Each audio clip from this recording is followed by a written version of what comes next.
Ayan mga kabokals, magandang lalaki ako. Hindi, magandang araw po. May biglaan pong site view, hindi po inaasahan. Sir, pangalan po sir? Ronald Sunga po, sir. Ronald Sunga, saka si Sir Hipoldo. Sir Hipoldo. Lakap. From? Malolos, Bulacan. Malolos, Bulacan mga kabokals. Wala si Ate Glenda kasi biglaan yung punta nila. Pero ipapakita ko yung mga available natin lote dito. Pero sir, dito tayo, lakad tayo konti. Ayan, ito sir.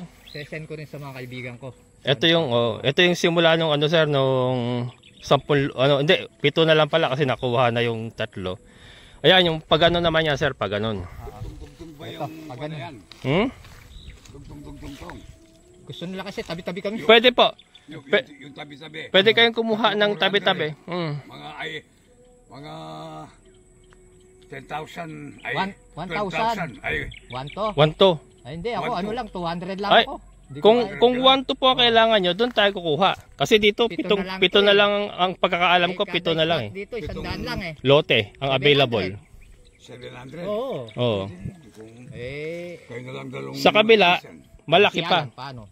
Kailangan kukuha si Junjun, si attorney, ano lang, 200 din o 300 kami, tigto 200 para maging 7. O sige. Ayan mga kabokals, yan yung ipinakita natin. 7 na lang po, pagkakaalam ko, 7 lote na lang available. Titignan namin yung sa may phase 1, yung mas marami pa ron eh. Kasi gusto nila sa nasa 1 to yata ang kailangan. Atin mamaya yung ano. Ayan. Ayan mga kabokals, so dito naman kami sa phase 1, yung isa pang available. Boss, pakita na. Pikiran lang po. Sige po. Ayan, yung isa pang mga bakante dito. I think yung last time na pinuntahan namin na Glenda, nasa 27 lots pa daw yung available. Pero not sure kung ganun pa rin, pero papakita ko lang kila sir. Kasi hindi ko masigurado at wala si Ate Glenda. Pero at least makita nila yung area mga kabokals. Ito sir. Ito na sir, mag-umpisa na yan. Oo, ito na. Yun doon sa kasi right of way natin sir, saan yan? Ang right of way natin kasi dito sa kabila sir. Dito na. Oo, dyan. Hindi pa lang nila naayos.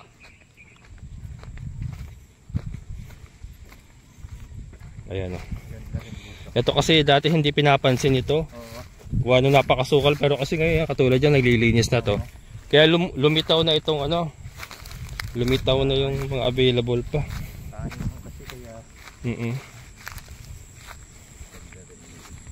Ayan. Maganda to sir. Hindi ko lang sigurado yung ito kalsada yata. Yung may pula kasing ganyan. Yan ang kalsada. So ito yata sir, ito kalsada to. Kalsada na to. Sura lang ayun pa yung pula. Oo, ayun may pula ba doon?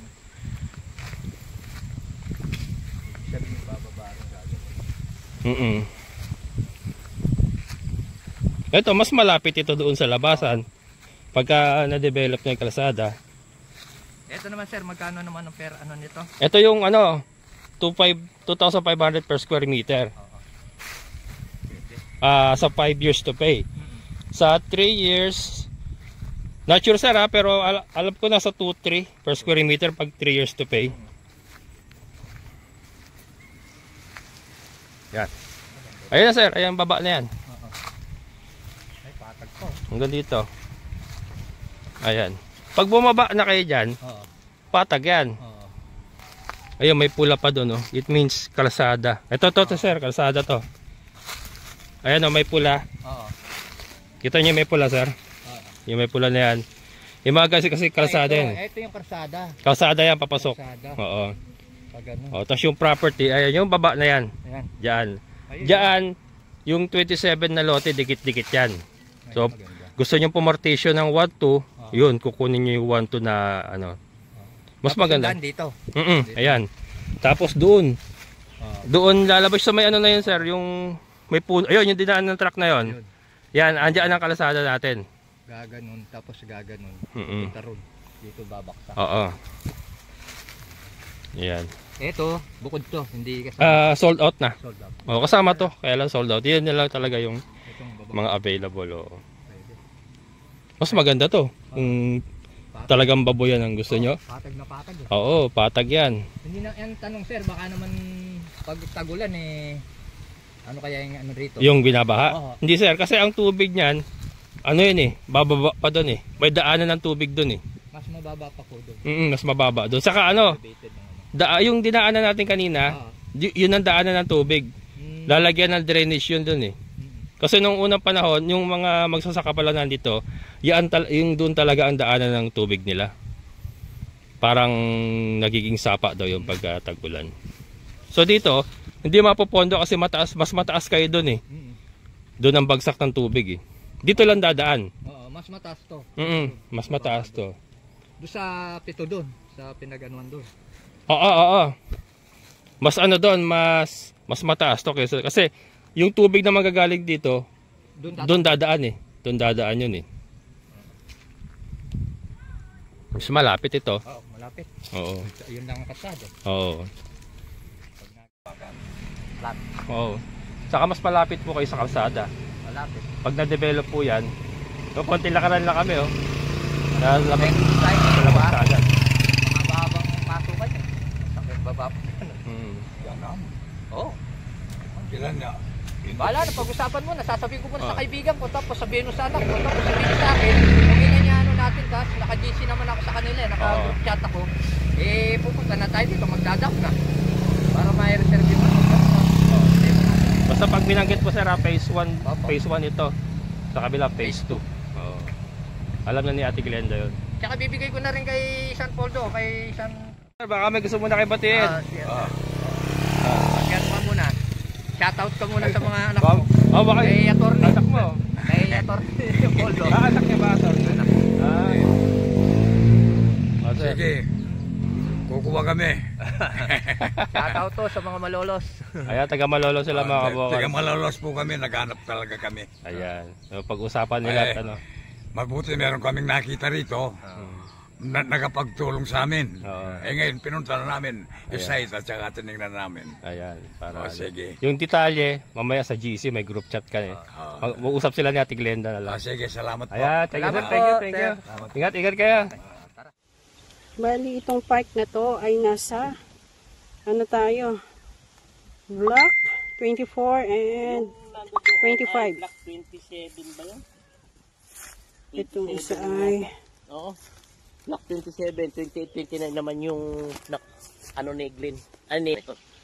Dito po? Dito kasi, Yan, pwede poste ng kang kuryente. ano lang dito. yan road Magdaan. yan. May daan din yan, daan ng traktora yan eh. Yung talagang paglusong na. Ayan yung kalsadang pag ano main road. So ito yung nasa gitnaan ng dalawang kalsada, sir. Oo. Ito po. Ayan, kalsada kasi doon, tsaka dito. Kaya napapagitnaan po siya. Okay naman, maganda po yung place niya, oh. Wala pang nakakakuha po dito. Hindi pa po naaanuhan ng mga ahente. Pagka naanuhan po yan eh.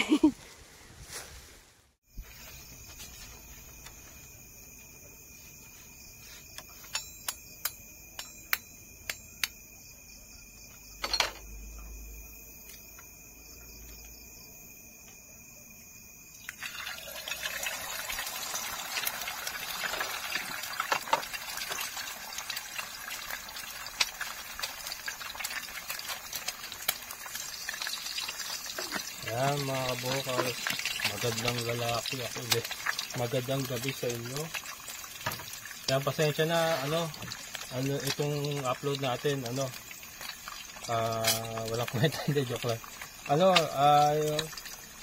Yun nga yung site visit biglaan ng isang araw pa din. Ngayon ko lang po na ipakita. Yung iba galit kay Ate Glenda. Hindi po tayo makapag-vlog kasi tinatarangkaso po ako. Masama ang katawan ko. Kaya lang, siyempre, kailangan pa rin natin kumilos dito. So, inireserve ako yung aking natitirang lakas sa pag-asikaso ng ating mga alaga. And then, pahinga. Yan, tulog ako kanina. Tanghali, pagkatapos magpakain ng ating mga alaga. Tanghali, tapos gising hapon. Yun, and then pakain na naman. So, unfortunately, umuwi kasi si partner. Umuwi na naman. Hindi ko alam kung kailan na naman babalik. Hindi. Yun. After a month siguro babalik din siya. Nalunod mga kabukan. Ayan, so mag-isa na naman tayo. Home alone. Home alone, the mini farm na naman tayo mga kabokals. Ito ulam ko, itlog lang. Pinili ko yung mga kuripo talaga. Yung mga maliliit, yung mga small. Ayan, na brown eggs natin. 3. Yo! Tapos may kanin na ako dito. Tapos kape. Yun na lang, okay na yan. Kasi nga, ayun. Medyo limitado ang ating kilos ngayon. Mga talsik Oh, mga kabokals, can you see that? Can you see the look? Yun ang gusto ko sa itlog. Ano lang, malasado.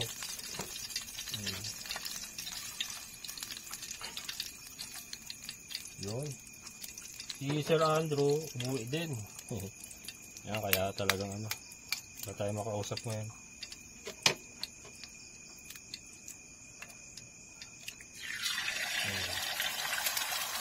Si partner yung isang araw po umuwi yun.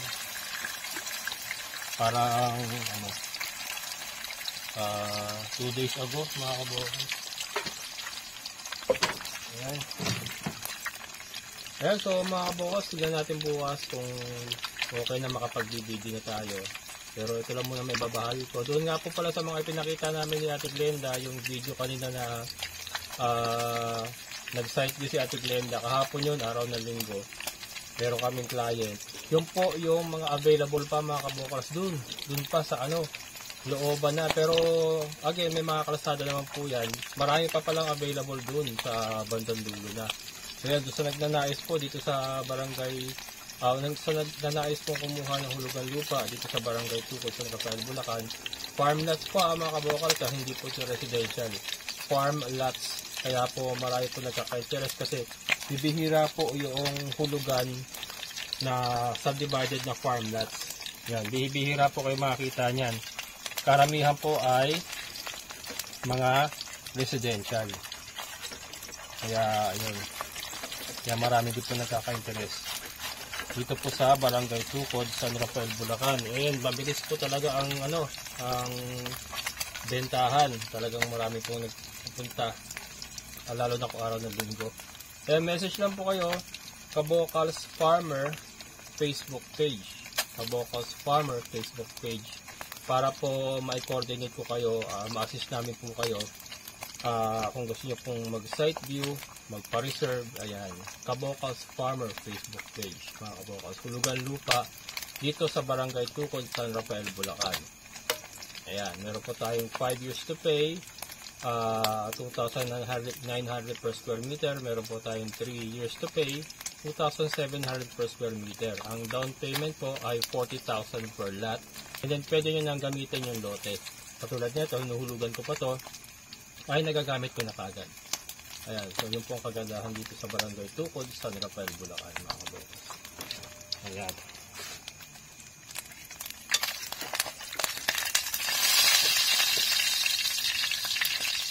Yes. One more. Sa panahon yata ito kasi malamig. Para ako may kubo, sipon, saka sakit ng katawan ko mga kabokals.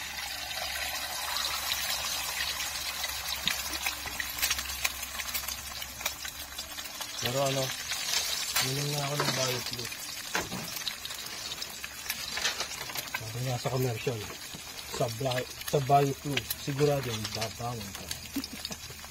Ayan, hanggang dito lang mga kabokals. Maraming salamat sa inyong pagsama. Pasensya na kayo at ganito lang po ating vlog for today. Pero yan, bukas tignan natin. So, muli ito inyong kabokals. So, sa lahat po ng mga solid kabokals, maraming salamat. Sa mga silent viewers ko po, maraming salamat. Siyempre sa ating kaibigan po, Sir Boyet. Sir, thank you so much. So, muli ito inyong kabokals farmer na nagsabing, sabay-sabay tayong mga magsikap at gusto natin kumilos o siguradong ulag ang ating amazing na buhay. Bye-bye!